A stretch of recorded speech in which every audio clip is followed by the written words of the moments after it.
What's up guys, welcome to Voicey here. This is your host, Captain Zach, and today's subreddit is r/MaliciousCompliance. Don't forget to like, subscribe, and hit that bell to never miss an episode. This story's called, "Want me to go on call even though it takes me hours to travel to and from work and I'm a casual employee? No problem." This happened about 12 months ago. I'm a nurse and work in a relatively specialized field. Due to previous financial difficulties, I had taken on a number of additional jobs in the previous few years and had settled on one that was particularly good for me. I was employed casually in a smaller 6-bedded unit in a private hospital. Because of the nature of my specialty, this particular area required 2 nurses in attendance at all times. 2 nurses to 6 patients is a dream ratio, and virtually unheard of in private health. To combat this, most hospitals that have beds for this particular specialty area combine them with another ward so they can staff us down and allow the regular nurses to cover us.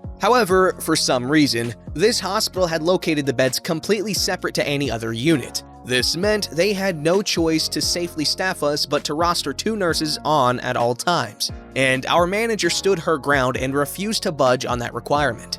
Basically, I was casually employed. There was always the possibility that my hours could be cut or shifts canceled at any time. However, because they needed both nurses present at all times, they could not do that, even if we had no patients in this particular specialty area. They had to keep 2 nurses available just in case we needed to admit. If we had no patients at all, some nurses would go on call. But because I relied on public transport or bicycle commuting to get to work, my manager understood that I could not go on call because I could not return to the workplace in a reasonable time, and instead I would be sent to help out in other areas. Our manager had, in addition to her other duties, become the project lead on a large expansion within our facility and had performed very well in the role. So well, in fact, that when another facility under the same company was expanding, she was headhunted to lead their expansion project as well. She was compelled to a secondment that would require her to live out of state for several months,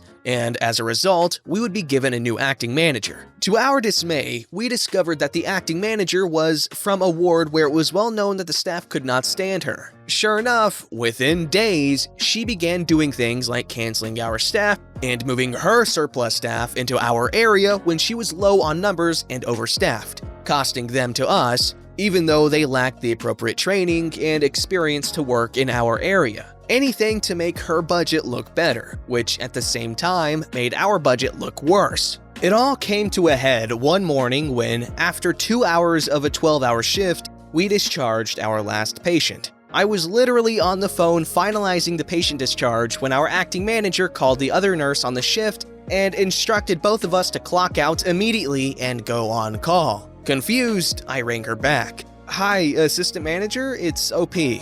I just got a message saying that you want us to clock out and go home. You may not be aware, although our previous manager was, but I take public transport to and from work. I can't be on call." "That doesn't matter. You have no patients. I can't pay for you to be in the ward doing nothing, and no other areas require help today." Ignore that voice crack. "I need you to go off clock and go home." "Are you sure? We are halfway through checking the emergency trolley.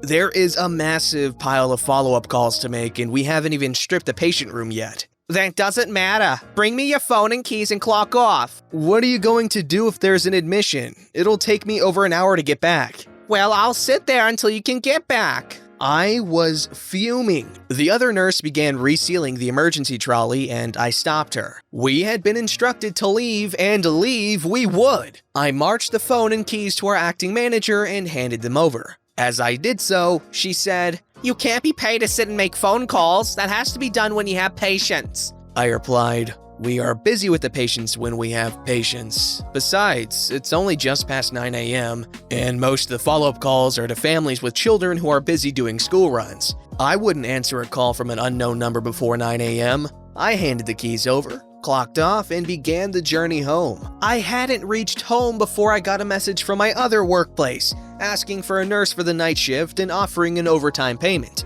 Now, I was booked for a day shift at my second job the next day, and I knew we had no theater cases booked, which meant the likelihood of that shift being canceled was also high. I couldn't afford to sit at home waiting for work if we didn't have patients. but just to be sure, I gave the union a quick call, and they managed to illuminate something wonderful. As a casual employee, I was not entitled to be on call at all. That meant not only could they not ask me to be on call, I was not entitled to the measly $26 allowance that permanent employees received. As soon as I had clocked out, my shift had ended. Armed with that knowledge, I rang my acting manager and informed her that I had been offered paying work that night and, as a consequence, would need to cancel my shift the following day. She was quite hostile, asking, Do you normally cancel work here to work elsewhere? I replied, I don't normally have my shifts canceled at all, but I'm not a charity and cannot sit at home unpaid when I could be paid to work elsewhere. I have a family to support. After this call, I sent a quick email to my usual manager outlining the acting manager's request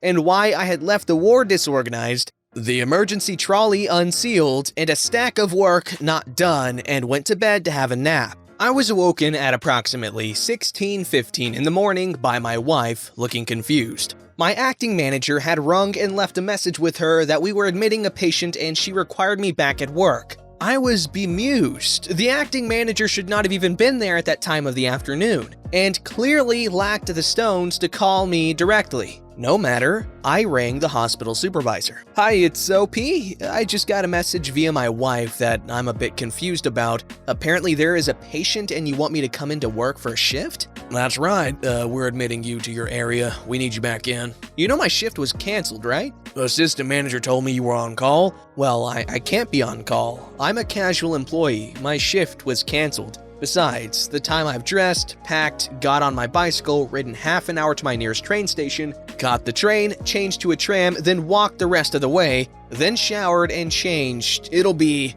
quick check of the time, 18:30. My shift was meant to end at 19:30. I don't think I'm gonna be much help to you. I heard the sound of the phone being covered and a muffled voice, before shouting and ranting began in the background. It was my acting manager, still clearly there and clutching her pearls about how unreasonable it would take 2 hours for me to return to work. As the ranting continued, I spoke on the phone again. Supervisor, it's OP. I know you have acting manager shouting at you in the background, but right now, I'm the person you need to be listening to because I called you. Acting manager is well aware of how long it takes me to return to work because I told her this morning. She knew when she asked me to clock off that I would not be returning to work. I'm sorry that she gave you the impression that I could be on call, but I cannot. Now, as I am not able to assist you any further, and I am not on the clock, I will be ending this conversation. And I put the phone down. I got a couple of confused texts about why I wasn't working the next day and whatever had happened on the ward from the night staff when they arrived and began resealing the emergency trolley and arranging for after-hours bed cleans. I had a week off after that. Unfortunately, this particular manager appears to be Teflon coated, but I've never had a shift canceled since. People don't listen and then they get mad at you for what they didn't listen to. That's life. This story's called, Get Told to Clean Up My Mess? Absolutely! Just make sure to clean up yours. So last year, I worked in a corporate cell phone carrier store. It was basically my personal hell because I like to help people and take care of customers, and I don't like to intentionally screw people over with bad products. Background: this particular week, I had a regular customer come in every month like clockwork because when I had started at the store, he came in and asked me to set him up for a service I advised him against. Long story short, he's about 1,000 years old and tried to sign up for a notoriously difficult to cancel streaming service we provided. When we went to cancel it, he promptly forgot all the info we used to set up the account and got charged for it for like half a year. Anyways, I was in the back office asking my manager what I could do for him. I felt bad for the guy. He's ancient, and while insisted on getting that service set up despite my protests, he didn't deserve to get charged for something he couldn't use for half a year. My manager, who didn't like to do anything positive for anyone unless there was a sale in it, told me,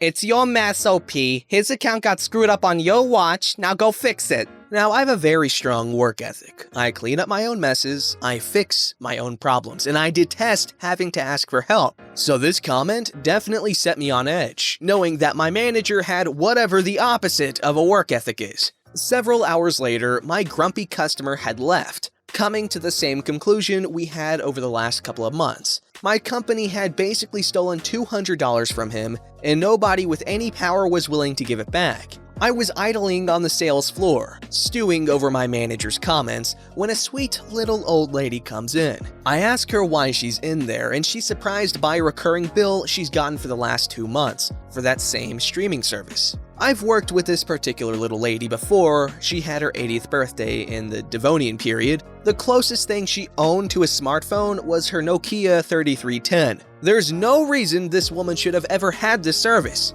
That's when I find out that my manager and another employee railroaded yada yada and otherwise just tricked this poor woman into getting this service. I know them. She had been in there to pay her bill. They told her they were going to reduce it, gave her some insignificant discount on her phone bill, and had her sign all the stuff to get on that crap service. I was furious. I already hated that I was expected to screw people over for a nice commission, but this was outright fraud. So I went back to the manager's office and tell her, "Hey, there's a customer here having gotten signed up for blank TV now, despite the fact that it's not even a service she could use since she doesn't have a computer or a smartphone." Oh, can you tell her she can go to X website to cancel it? I mean, I would, but she has no way to even get to the website, and she doesn't have an email to even sign up for the service in the first place, which is really odd. Well, could you go help her cancel it? I'm sorry, I'm still cleaning up that mess with my other customer. You know, she did mention that it was you and coworker that helped her before this started up. Could you get Coworker too. He's not scheduled today. You could help her, or if you're too busy, I could give her regional manager's phone number. Note, we had lost our district manager at the time because of a lot of fraud on his account. Regional manager was basically acting as our district manager and did not like having to deal with any issue made by store manager. I guess I could go out and help her. Yeah, I guess you could. Don't ever do this again. She ended up helping the customer. She was stuck for the whole day trying to fix her screw up, and then had to work with that same little old lady month after month because that service was a nightmare for even us to cancel. It could only be canceled through a web chat, and you needed every detail about the account to kill it, including the BS email my manager made up and forgot to make the account in the first place. Sorry there's no great comeuppance like her getting fired. She still works at that store, I think. But the entire time I worked there, I successfully policed her most unscrupulous sales practices and kept her from doing this again. Now, this is something to appreciate, a salesperson not willing to screw you over for a pretty penny, which I must say is not very common.